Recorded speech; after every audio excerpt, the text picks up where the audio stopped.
안녕하세요. 오늘은 여러분들 지난번에 우리 못했던 거 뒤에 나와 있는 지조와 절개 파트에 나와 있는 시조 한번 알아보도록 하겠습니다. 선생님이 이 지조하고 절개 부분을 쉽게 공부하려면 지조와 절개를 보이기 위해서는 지조와 절개라는 건 선생님 뭐라고 했습니까?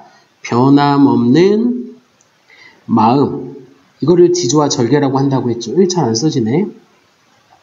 변함없는 마음을 지조와 절개라고 했기 때문에 이 지조와 절개를 보이기 위해서는 항상 뭐가 제시되어 있어야 되냐면 시련과 고난이 제시가 되어 있어야 돼요. 이것들을 뭐 할 수 있을 때, 극복할 수 있을 때 뭘 보일 수 있다? 지조와 절개를 보일 수 있다. 그러니까 여러분들 요거를 바탕으로 해서 각 작품에서 우리가 좀 더 알아봐야 될 거는 시련과 고난의 상황이 어떻게 제시되어 있으면 이걸 알아보는 게 1번, 극복의 상태를 제시하는 소재가 뭔지 이걸 알아보는 게 2번, 오늘 형태의 지조와 절개 파트 수업에서는 이걸 바탕으로 진행을 할 겁니다. 선생님 얼굴이 안 나오니까 어때요? 좋아요? 자, 첫 번째 시조 갑시다. 까마귀가 눈비 맞아 희는 듯 겁노매라 라고 볼 수가 있겠죠. 자, 여기서 첫 번째 대상은 까마귀인데 눈비를 맞아 희는 듯 겁노매라 라고 볼 수 있으니까 여기에 나와 있는 건 이건 뭘 이야기하는 거냐면 변절한다. 왜? 희어졌다 검어졌으니까 변절이라고 볼 수 있죠. 근데 얘와 얘가 대표되는 게 야광명월, 여기에서 화자가 중심축으로 바라보고 있는 게 밝은 달인데 이게 지금 뭐냐면 밤이 시련과 고난을 나타내는 거라고 볼 수 있어요. 어두우랴라고 했으니까 무슨 법이 쓰였냐면 서리법이 쓰여있죠. 그래서 이 작품은 밝은 달은 그 어떤 시련 속에서도 뭐하지 않는다. 변함없는 존재, 변함없는 존재, 이렇게 정리하면 되겠죠. 요 달이 이렇게 정리할 수가 있겠지? 그러니까 방금 우리가 알고 있었던 선생님이 제시했던 시련과 고난의 상황을 제시하는 건 1번, 대상은 2번 이렇게 정리할 수 있겠죠. 님 향한 일편단심, 요게 요 작품이 뭐가 될 수가 있죠? 주제가 될 수 있죠. 변할 줄이 있으랴. 또 무슨 법이 쓰였습니까? 서리법이 쓰였다라고 볼 수가 있겠죠. 님을 향한 나의 마음은 변함이 없다. 누구처럼? 야광명월처럼. 그러니까 이 작품은 뭐와 뭐가 대비되어 있냐면 까마귀하고 뭐가 명월이 대비되어 있다라고 볼 수 있고 화자 자신을 뭐에 비유했느냐? 명월에 비유해서 변함없는 마음을 노래한 작품이라고 할 수가 있습니다. 정리되죠? 이렇게 정리할 수 있고 자, 그 다음에 두 번째 갑니다. 이 몸이 죽어가서 100번 고쳐주고 백골이 진토되어 넋이라도 잃고 없고 여기에 해당되는 1번 어떤 상황? 시련과 고난의 상황. 이렇게 정리할 수가 있겠지. 님 향한 일편단심이야 가실 줄이 있으랴. 또 무슨 법이 쓰였죠? 서리법이 쓰였습니다. 변함없는 마음을 일편단심을 통해서. 그러니까 이 두 작품의 주제는 뭐다? 일편단심이다. 선생님이 이야기했죠. 시조는 어디를 봐야 된다? 종장을 봐야 된다. 대부분의 종장에서 주제가 나타난다. 알겠습니까? 그 다음 넘어갑시다. 빰빰. 자, 뒤에를 넘어가죠. 자, 이 작품은 좀 전에 나왔던 요게 요 앞에 나와 있는 요 작품이 뭐냐면 정몽주의 단심가예요. 단심가. 변함없는 마음을 이야기하는 단심가인데 요 노래와 상반되는 게 요 작품입니다. 이게 조선의 3대 왕인 태종 이방원이 썼던 하여가야, 하여가. 자, 이게 이제 회유하는 거라고 볼 수 있는데 얘 작품은 뭐 하는 거냐? 회유하는 거예요. 자, 이런들 어떠하며 저런들 어떠하려 만수산 드렁치기 얽혀진들 어떠하여 좀 더 뭐가 됐냐? 심화가 됐습니다. 우리도 이같이 이때 이것이라는 건 위에 나와 있는 얘처럼 얽혀 100년까지 누리고 살자. 그러니까 뭐 하지 말고 변절하지 말고 상황에 맞춰서 뭐 하자? 살자 라고 이야기하는 것들이 상대방을 뭐 하는 거냐면 회유하는 거라고 볼 수 있어요. 이 작품은 이방원이가 누구를 회유하기 위해서 쓴 작품이냐면 고려의 충신이었던 정몽주를 회유하기 위해서 쓴 작품이라고 볼 수 있고 이거에 대해서 정몽주가 뭐 하는 거냐면 거부했다라고 볼 수 있죠. 뭐를 통해서? 좀 전에 보였던 단심가라는 작품을 통해서 이렇게 이야기될 수가 있습니다. 이렇게까지 이어지면 하나가 될 수가 있죠. 그 다음 갑시다. 자, 이 작품 같은 경우에는 이제 중요해. 이 두 작품 같은 경우에는 소재를 통해서 지조와 절개를 드러내는 건데 첫 번째가 국하고 두 번째가 대나무라고 볼 수 있죠. 자, 국하야 너는 삼월동풍 다 보내고 낙목 한천에 여기 시련과 고난 상황 1번 자, 오상고절은 너뿐인가 하노라. 이때 오상고절이라는 건 뭐냐?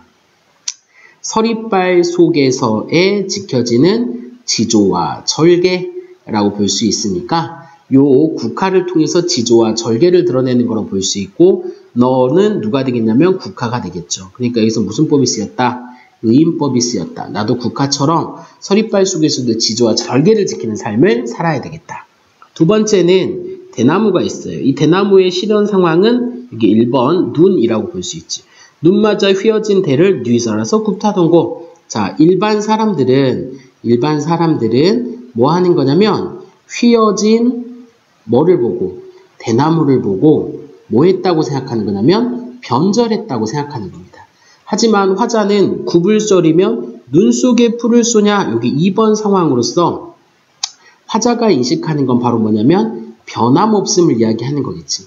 저게 만약에 변절할 거였으면 푸르겠느냐 이 말이 되겠죠. 그러면서 이야기하고자 하는 2번이 세안고절이에요. 세안고절은 뭐랑 유사한 거냐면 오상고절과 유사한 걸로써 바로 뭐냐면 추위 속에서 나타내는 지조와 절개 이렇게 이야기하니까 얘도 또한 너뿐인가 하노라 무슨 법이 쓰였죠? 빠바밤 의인법이 쓰였죠. 이렇게 이해할 수가 있습니다. 그래서 이 작품 같은 경우에는 국화와 뭐를 통해서 대나무야 대나무를 통해서 지조와 절개 상황을 드러내는 작품이라고 할 수가 있습니다. 그 다음 넘어갈까요? 빠방. 자, 이 작품이 이제 매화가 되겠죠. 매화를 통해서 지조와 절개를 드러내는 건데 어리고라는 건 어리석다, 성근, 어설프다. 자, 이건 뭐의 속성이냐면 너야. 너는 누가 되겠어? 매화지. 매화는 어리석고 어설프게 생겼어. 눈기약, 이때 눈이 시련과 고난의 상황이지. 두세 송이 피었구나. 이게 바로 뭐냐면 극복했다라고 볼 수 있지. 그러니까 저 약한 매화가 어떻게 눈 속에서 꽃을 피울 수 있겠느냐 싶었는데 꽃이 핀 겁니다. 촉 잡고 강하니 사랑할제 암양조차 무동터라. 바로 뭐를? 매화를 향한 화자에 뭐가 담겨져 있냐? 얘참 너 진짜 대단하구나. 이렇게 이해하는 거라고 볼 수 있죠. 자, 빙자옥질이요. 빙자옥질은 누구를 가리키는 거야? 매화지. 눈 속에 너로구나. 눈은 뭐가 되겠습니까? 시련과 고난의 상황. 가만히 향기노와 황혼어를 기억하니. 자, 봐보세요. 지금 매화꽃이 펴가지고 달이 뜬단 말이야. 항상 달은 매화를 좀 더 아름답게 뭐 시켜주는? 심화시켜준다 라고 볼 수 있지. 아마도 아치고절은 여기 2번이 되겠죠. 아치고절은 아담하고 고귀한 절개 이렇게 이야기되어 있어요. 진정한 절개를 가진 건 너뿐인가 하노라. 너가 누가 되겠어요? 매화가 되겠죠.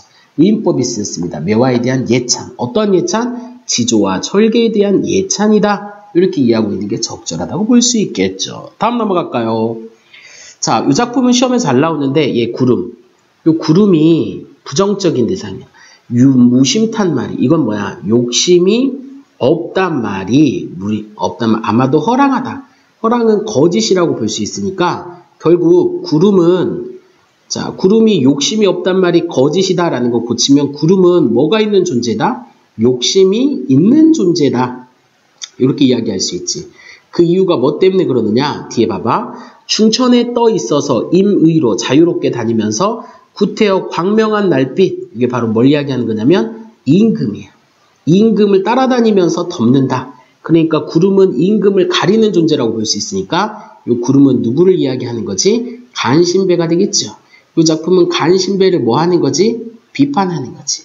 그걸 통해서 말하고자 하는 게 바로 뭐야? 임금에 대한 자신은 지조와 절개가 있기 때문에 나는 구름과 다른 존재다 라고 이야기하는 거라고 볼 수 있죠. 자, 간밤에 부던 바람에 눈설이 치단 말인가 시련과 고난이죠. 낙낙장송이 큰 소나무가 다 기울어져 간다.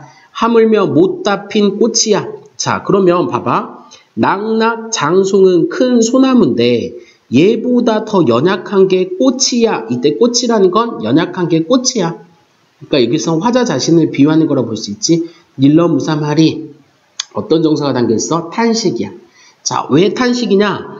바람과 눈으로 인해서 큰 소나무도 쓰러지고 있는데 자기같이 보잘것없는 사람이 지조와 절개를 보이지 못하는 거에 대한 안타까움을 이야기하는 거라고 볼 수 있지. 내가 조금이라도 강했으면 지조와 절개를 보일 텐데 그러지 못하는 거에 대한 탄식의 정서를 담겨 있는 작품이라고 할 수가 있습니다. 그 다음 갈까요? 자, 이 작품 시험에 잘 나와요. 왜 그러느냐? 자, 수양산을 바라보며 이때 수양산은 두 가지 중의적으로 해석하는데 하나는 중국의 산으로 해석할 수가 있고요. 두 번째는 수양대군을 나타내기도 합니다. 수양대군은 낮에 누가 된 임금이냐면 세조가 된 사람이라고 볼 수 있지. 이제를 하나노라. 이때 이제가 누구냐? 백이라는 사람과 숙제라는 사람이야. 사람 이름이야. 자, 이 사람은 중국의 유명한 충신인데 이 글의 화자는 하나다, 뭐한다, 탓한다. 자, 중국의 유명한 충신인 누구를 백이와 숙제를 탓한다 이 말이야. 그 이유가 여기 나와 있어요. 줄여 죽을진데 채미는 산나물을 캐먹는 걸 이야기하는 거야. 이렇게. 그러니까 무슨 뜻이냐면 이 백이와 숙제가 지조와 절개를 보이기 위해서 어디 가서 여기 수양산에 들어가가지고 산나물을 캐먹고 지조와 절개를 보였다고 볼 수 있는데 화자는 그러한 행동을 뭐한다? 탓한다 라고 볼 수 있단 말이야. 그 이유가 뭐냐? 비록의 푸세였것, 이때 푸세였것은 산나물이야.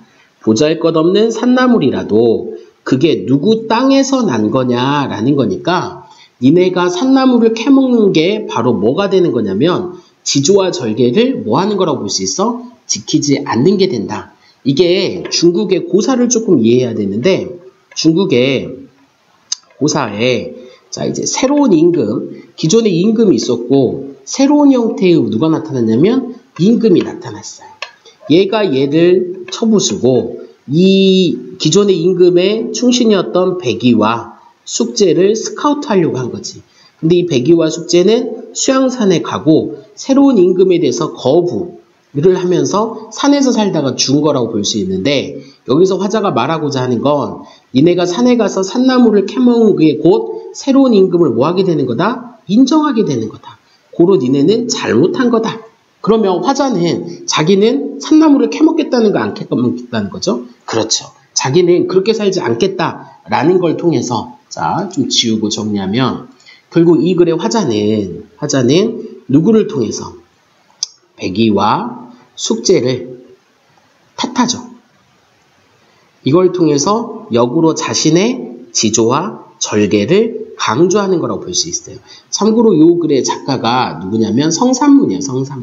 성산문은 누구냐면 사육신으로서 죽음을 통해서 지조와 절개를 보였던 신하로서 대표적인 사람으로서 누구에 대한 단종에 대한 뭐를 지키는 거라고 볼 수 있냐면 지조와 절개를 지켰던 작가라고 볼 수 있으니까 백이와 숙제를 비교함으로써 자신의 뭐를 드러내는 거다? 지조와 절개를 강조하는 작품입니다. 대부분의 학생들이 산이 나왔으니까 이 작품을 자연친화로 생각하기 쉬운데 이 작품은 자연친화랑은 관련이 있다 없다? 이거 왜 안 되니?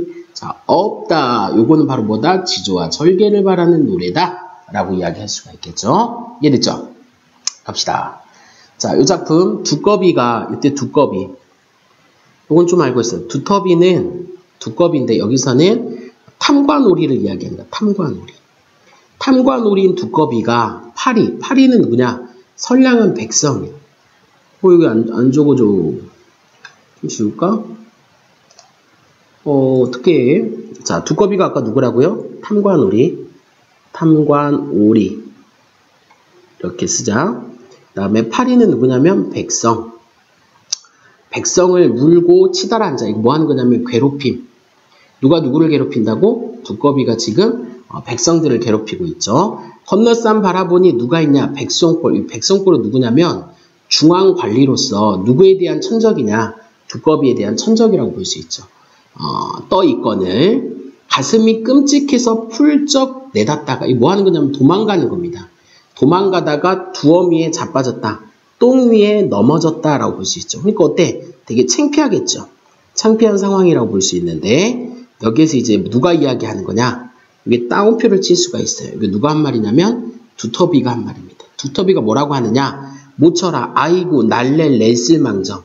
날래 재빠른 나였기 망정이지 큰일 날 뻔했구나 라는 걸로써 자화자찬 도망 자기가 잘 갔다고 자기를 칭찬하는 걸로써 역으로 바로 뭘 이야기하는 거냐면 탐관오리의 행태를 뭐 하는 거라고 볼 수 있냐면 형태를 비판하는 거라고 볼 수 있죠. 이 작품. 그래서 시험에 잘 나옵니다. 이렇게 여러분들이 기억하고 있으면 돼요. 갑시다. 자, 여기서부터는 이제 뭐냐면 강호, 한정이야. 강호는 자연이야. 한정은 뭘 이야기하는 거냐면 한가로운 정서라고 보면 돼. 한가로운 정서. 자연 속에 한가로운 정서를 노래했다. 여기 강호, 한정인데 첫 번째 나와 있는 이 작품 이름이 뭐냐면 강호, 사시가예요. 자연 속에서 사계절을 노래했다. 우리나라 최초의 연시조인데 한번 작품을 보도록 하겠습니다. 계절적 배경을 잘 알아야 돼. 강호, 자연의 봄이 드니 흥이 난다. 이게 정서야. 즐겁다 이 말이지. 탕료개변은 뭘 이야기하는 거냐면 탁주가 있고 뭐가 있냐? 계곡이야. 계곡에서 금리너가 안주로다. 물고기를 안주 삼아 먹는 건데 실제로 이 물고기는 먹기보다는 바로 뭐냐면 생명이 넘치는 자연물이라고 보면 돼. 그런 걸 쳐다보면 자연이 안주가 된다 이 말이 되겠지. 이 몸이 한가함도 내가 한가할 수 있는 건 누구의 덕이다? 임금의 덕이다. 임금한테 감사하고 있습니다. 그래서 이 작품의 특징은 자연 친화적인 성격과 함께 뭐도 담겨져 있냐면 임금에 대한 은혜에 감사하는 형태를 취하고 있는 특징이 있어요. 두 번째 봐봐. 강호에 여름이 드니 여름이지. 초당에 일이 없다. 여름에 할 일이 없어. 유신한 강파. 이 강파가 뭐냐? 강바람이야. 강바람이 보내노니 바람이로다. 나에게 시원한 바람을 보내준다고. 내가 선을 할 수 있는 것도 누구의 덕이다? 임금의 덕이다. 임금한테 뭐한다? 감사하다. 이게 여름이죠. 가을에 강호에 가을이 드니 고기마다 살쪄 있다. 뭐야? 풍성함이야. 자, 가을하면 풍요로움이 되겠죠. 소정에 그물을 실어. 소정은 작은 배야. 작은 배에 그물을 실어 흘러뛰어 던져주고 이 몸이 소일, 내가 하루를 즐겁게 보낼 수 있는 것도 임금에 대한 은혜이다. 감사죠. 강호의 겨울이 드니 눈 깊이 차이나마 눈이 한 30cm 정도 눈이 내린 거죠. 자, 삿갓 빗기 쓰고 누욕으로 옷을 삼아 옷을 입고 있죠. 이게 옷이야. 자, 이 몸이 춥지 아니함도 누구의 덕이다? 임금의 덕이다. 그러니까 결국 이 작품은 뭐에 대한 게 담겨있냐면 사계절에 대한 만족이고 이 만족을 누구한테? 임금의 은혜에 던지고 있다. 라고 볼 수 있는 게 맹사성의 강호 사시가 라는 작품이 되겠죠. 갑시다. 자, 요번에는 이제 뭐냐, 추강에, 잘 봐봐. 이 시가 좀 중요한데, 자, 추강이란 건 가을강에 밤이 들었어. 부정적 상황이에요. 선생님이 항상 세모를 치면 부정적인 의미라고 보면 돼. 자, 물결이 차다. 다 상황이 지금 부정적이지. 낚시 들이치니 고기 아니므로. 자, 그러니까 부정적 상황이 뭐 되는 거라고 볼 수 있냐면 심화되는 거라고 볼 수 있어. 근데 어디에서? 종장에서 반전이 있죠. 무심은 욕심 없는 달빛은 자연이야. 자연을 싣고 가졌다 이 말이지. 빈배저 오너라. 자, 고기를 안 문 대신에, 고기가 없는 대신에 자연을 가졌기 때문에 화자는 뭐 한다? 만족한다. 고기가 많이 잡혔으면 자연에 들어올 자리가 없을 텐데 고기가 안 잡혔으니까 자연을 가득 실을 수 있었죠. 그래서 이 작품이 바로 뭐가 되는 거냐면 자연 친화가 되는 거예요. 시험에 엄청 나와요. 어떡하니? 진영아 이거 보고 있니? 별표 몇 개 칠 건지 한번 볼까? 재현이도 한번 보고. 자, 이렇게. 자, 그 다음에 이 작품은 10년을 경영하여 열심히 계획해서. 자, 초려삼간은 초가집인데 방이 몇 칸짜리? 방 3칸짜리에 초가집을 만들었다. 나 한 칸, 달 한 칸, 청풍 한 칸 맡겨두고 얘네들이 바로 뭐냐면 자연과 뭐 하는가? 공존하는 거라고 볼 수 있지. 이게 바로 뭐가 되겠어? 자연 친화라고 할 수가 있는 겁니다. 강산은 드릴 데 없으니 너무 커서 드릴 데 없으니 둘러두고 보겠다라고 볼 수 있죠. 강과 산은 너무 커서 집안에 드릴 수가 없으니 둘러두고 보겠다 라는 건데 여기서는 강과 산은 마치 뭐와 같냐? 병풍과 같아요. 그래서 옛날 우리는 선비들은 강과 산이 그려져 있는 병풍을 집안에 뒀다라고 볼 수 있습니다. 여기 나와 있는 작품들이 모두 다 자연 친화의 속성이 있다 라고 말할 수가 있겠죠. 그 다음 갑시다. 자, 자연의 조훈. 이때 조훈은 깨끗한 이런 뜻이 되겠죠. 깨끗한. 경은 경치야. 힘센 이가 다툴 양이면 내 힘과 내 분으로 어이하여 얻을 소니 라고 되어 있죠. 그러니까 나는 어떤 사람이냐? 약하고. 어떤 사람이냐? 보잘것없는 사람이다. 이런 사람이요. 하지만 진실로 막는이 없으니 나도 두고 보리라. 자연을 뭐하겠다? 함께 즐기겠다. 왜? 자연은 주인이 있어요? 없어요? 없지요. 그러니까 나도 뭐 할 수 있다? 가질 수 있다. 라고 이야기하는 형태라고 할 수 있죠. 청산도 절로절로, 녹수도 절로절로. 이게 쉽게 이야기하면 자연스럽게, 내추럴 이런 표현이 되겠네. 산절로, 수절로, 산수간에 나도 절로, 나도 자연스럽게. 이 중에 절로 자란 몸은 누구의 몸? 나의 몸이 늙기도 절로 하리라. 자연스럽게 살겠다. 요게 뭐가 된다? 자연 친화 별표. 쉽죠? 나갈까요? 자, 갑시다. 자, 이 작품에서는 집방석 내지 말. 선생님 세모 친 거 봐봐. 집방석, 인위적인 거야. 낙엽에 늘 못 앉으랴. 무슨 법? 서리법. 낙엽에 앉을 수 있다는 거지. 선생님이 세모 친 게 인위적인 삶이라면 얘와 상반되는 동그라미 치는 게 자연적인 삶으로서 화자는 어디가 더 가치가 있다? 자연적인 삶이 더 가치가 있다. 솔불 켜지 마라. 불 켜지 마라. 어제 진 날 돌아온다. 아히야 박주 산채일망정. 자연스럽게 어때? 표주박에 술을 담고 그 다음에 산나물이 안주예요. 이게 바로 뭐냐면 소박한 삶이라고 볼 수가 있겠지. 자연의 기본 정서는 뭐가 된다? 자연 친화는 뭐 해줘야 된다? 소박하게 살아줘야 된다. 그래서 이게 자연 친화가 되는 겁니다. 말이 없는 건 청산이요. 태가 없는 건 유수. 유수는 물이야. 갑이 없는 건 청풍, 바람이고 임자 없는 건 명월이다. 다 동그라미 친 게 자연이 되겠죠. 이렇게 이 중에 병이 없는 이 몸은 나가 되겠지. 분별 없이. 분별은 욕심 없이 늙으리라. 자연스럽게 친화하겠다. 쉽죠? 이렇게 정리할 수 있습니다. 그 다음 한번 갈까? 자, 두류산 양단수를 얘 듣고, 얘는 옛날에 듣고 이제는 지금. 옛날부터 이 두류산이라는 산에 양단수라는 물이 좋다고 옛날에 듣고 지금 본다 이 말이야. 도화 뜬 맑은 물이 산 그림자가 잠겨있다. 아히야 무릉. 이때 무릉이 바로 뭐냐? 여러분들이 알고 있는 무릉도원으로서 이게 바로 뭐야? 동양의 이상점, 이상향. 이렇게 이야기될 수 있죠. 나는 여기가 무릉도원이라고 생각한다. 이게 바로 자기의 삶에 대한 만족, 자연 친화죠. 자, 그럼 자연 친화의 속성은 첫 번째 기본적으로 뭐 하는 거야? 만족감이 있어야 돼. 만족감. 그 다음에 두 번째는 어때야 돼? 소박함이 있어야 되겠죠. 이런 것들이 다 자연 친화의 기본 속성이 된다. 별표. 넘어가 될까? 경호 넘어가 될까? 이렇게 한번 봅시다. 한번 볼까? 그 다음. 자, 이 작품은 도산 12곡인데, 나중에 이제 도산 12곡은 수능 시험 범위에 들어가요. 12라는 게 12개의 노래인데, 노래가 6으로 나눠져 있어요. 그래서 앞에는 자연 친화를 이야기하는 거고, 이렇게 뒷부분은 학문 수양을 이야기하는 겁니다. 그래서 이게 지금 자연 친화니까 앞에 거 위주로 나타났다고 볼 수 있죠. 이런들 어떠하며 저런들 어떠하려 초야우생. 시골에 사는 어리석은 선비가 이렇단들 어떠하리. 하물며 천속고왕 한자성어 외웠지? 이게 바로 뭐냐? 자연을 사랑해서 생기는 병. 자연을 너무 사랑하는데 그 병을 고치지 않겠다. 나는 자연이 너무 좋다. 자, 당시의 여던길이라는 건 여기 바로 이제 학문 수양이야.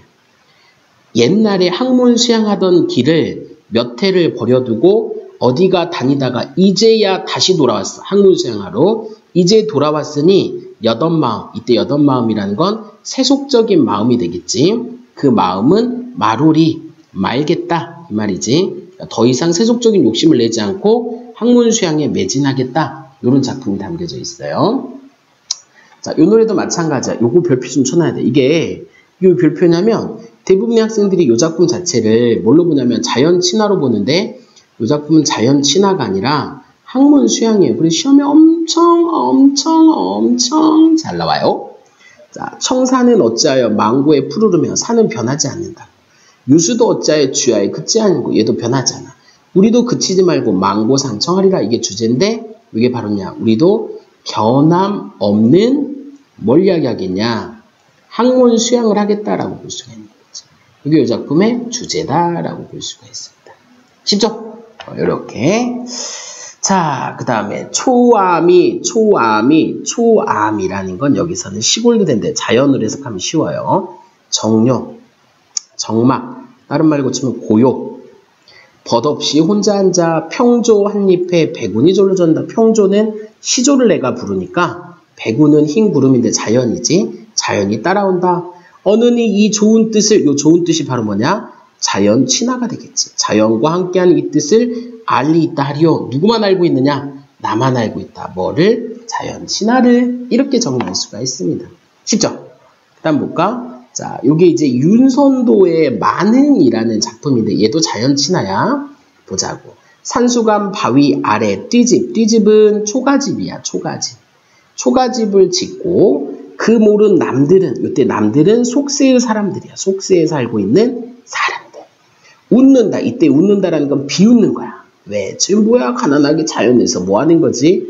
어리고 하함의 뜻. 이때 어리석다. 아까 바보 같다. 이거지. 이거 누구의 뜻이냐면 나. 여기서 말하는 어리고 하함의 뜻이 바로 뭐가 되겠어? 그렇지. 자연 친화. 재승이 알고 있었지? 자, 기원 여기 보자. 보리밭 풋나무를 알맞힌 먹으네. 딱 보니까 뭐야? 소박하지. 소박하면 뭐였지? 자연 친화지. 바위 끝 물가에 실컷 노니 그나문 여나문 일이야. 이게 바로 뭐야? 세속적인 일이지.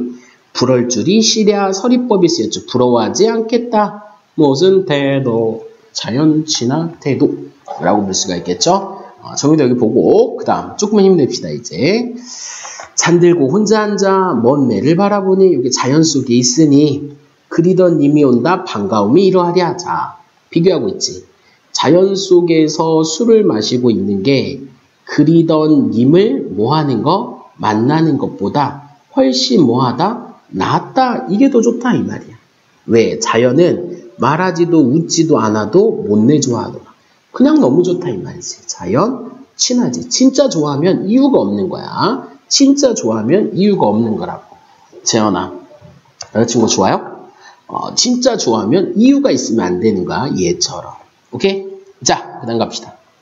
자, 이번에는 어부가인데 이 어부가 어촌에 사는 사대부야. 잠깐만. 아이고, 죄송합니다. 기침 나왔네. 자, 어촌에 사는 사대부의 노래야. 보자. 이 중에 시름이 없으니 어부생애로다. 시름은 근심, 걱정인데 근심과 걱정이 없으니까 자기 삶에 뭐가 담겨져 있지? 오케이. 만족. 아까 자연 친화는 기본적으로 만족감이 있어야 된다고 했지. 작은 배에 만경파에 띄워두고 인세를 다 잊었거니 인세는 속세가 되겠죠. 속세. 아, 그럼 자연 친화에서 이제 우리가 속성을 배웠는데 자연 친화는 크게 세 가지. 이제 아까 두 가지. 첫 번째는 만족감. 두 번째는 뭐가 있었지? 소박함. 그 다음에 세 번째는 속세와 뭐라고 볼 수 있지? 거리감. 이렇게 정리할 수가 있는 거지. 날 가는 줄이 있으랴. 잊었어. 그러니까 여기에 대해서 만족한다. 자, 구보보니 첨심녹수여 바라보니 만점척산이다. 십장홍생이 얼마나 가렸는고. 이게 바로 뭐냐? 속세야. 속세를 얼마나 가렸는고. 강호에 월백하거든 더욱 무심하리라. 그 무심이 바로 뭐냐면 만족감. 선생님 뭐라고 했어? 무심이. 욕심 없음이라고 했지. 욕심 없음이 더욱더 좋다라고 이야기하는 거라고 볼 수 있습니다. 됐죠? 그 다음 갈까? 자, 장안을 바라보니 장안은 속세지. 북거리 천리로다. 어주의 느으신들 잊은 적이 있으랴. 나는 속세에 대한 미련이 있었어요. 그러나 이거 중요해. but 두어라 내 시름 아니다. 이게 바로 뭐야? 미련을 뭐 하는 거지? 지우는 겁니다. 제세연이 없으랴. 제세연은 나라를 구할 인재야. 근데 그게 누구는 아니냐? 나는 아니야. 그러니까 내가 나라 구할 걱정하지 않겠다. 나는 미련 지우겠다. 나는 뭐 하겠다? 자연 속에 친화하고 살겠다. 라고 이야기하는 맥락이라고 볼 수가 있는 겁니다. 오케이? 자, 그 다음에 이 작품은 봐봐. 대추가 익었어요. 붉은 꼴에 밤은 어이 떠들이며. 뭐 이렇게 또 밤도 있지? 벼벤 자루에 개는 어이 날이 난고. 수릭자 채장사 돌아가니 아니 먹고 어이하리. 뭘 게 이렇게 많아. 그래서 이 작품 자연 친화가 아니라 시골의 뭐에 대해서 이야기하는 거냐면 풍요로움에 대해서 이야기하는 겁니다. 그래서 요거는 이렇게 공부를 해놔야 돼. 그 다음 뒤에 볼까? 산촌에 눈이 오니 돌길이 묻혔으라 다쳤다 이 말이지. 시비를 여지 마라 날 찾을 리도 있으랴 밤중이 일편명월 자연이지. 누구? but friend 친구. 자연이 내 친구. 이게 바로 뭐가 되겠어? 자연 친화가 되겠지. should. 이렇게 정리할 수가 있겠네요. 할까? 자, 소리라 하니 무슨 소리 여기 난다. 이때 소나무라는 뜻도 있고 이때 솔은 송이라고 해서 작가 이름이야. 자, 작가가 누구냐면 기생이야. 기생. 그러니까 사람들이 자기를 소리라고 부르는데 소리라 하니 무슨 소리 여기는다. 천심절벽의 낙낙장송이 내 기로다. 즉 화자 자신은 나는 뭐와 같다. 낙낙장송. 즉 뭐야? 지조와 절개가 있는 삶이다. 사람들이 나를 기생이라고 무시한단 말이야. 하지만 나는 지조와 절개가 있는 낙낙장송과 같다 이 말이야. 길 아래 초동이 점나시니 거리 물주 있으랴. 이때 거리라는 게 속세의 사람들이야. 나를 가볍게 여기는 천하게 여기는 속세의 사람들과 나는 다르다라는 걸로서 자기의 지조와 절개를 높이는 작품이라고 할 수 있습니다. 자, 삿갓이 도령이 있고 새우 중에 홈이 매고 산전에 흙매다가 녹음이 누웠은들 목동이 뭐하고 있어? 우양, 소와 양을 몰고 있으니 잠깐 나를 깨운다. 나는 뭐하고 있어? 자연 속에서 여유롭게 뭐하고 있지? 즐기고 있지. 그러니까 여기 뭐가 되는 거야? 자연 친화가 되겠죠. 어때요? 쉬워요? 마지막입니다. 어부사시사. 요거는 좀 전에 이야기했던 어부가랑 비슷한 속체야. 어부가의 어촌에 사는 사대부라고 했지. 얘도 사시니까 사계절놀이가 되겠지. 수국에 가을이 드니 고기마다 살이 쪄 있다. 만경창파를 실컷 놀자. 인간을 돌아보니 뭐도록 더욱 좋다. 이때 인간이 속세지. 속세와 거리를 두는 거니까 자연 친화가 되겠지. 물 외에 속세를 벗어난 곳에 좋은 일이 어부생활 아니로냐. 오웅을 웃지 마라. 이건 나의 삶이야. 비웃지 마라. 그림마다 그렸더라. 나는 속세의 사람들이 이게 바로 뭐냐면 신선도야. 신선의 그림 속에 누가 있냐. 내가 있는 거랑 똑같다. 사시응이 한 가지나 추강. 가을이 뭐다? 짱짱짱. 짱이다. 만족감을 드러내는 작품이라고 할 수 있습니다. 자, 요까지가 여러분들 수업해야 될 내용이니까 요까지 쭉 한번 정리해보고 문제 풀어보고 선생님한테 다시 한번 질문해보면 될 것 같아요. 오늘 여러분들 수고하셨습니다.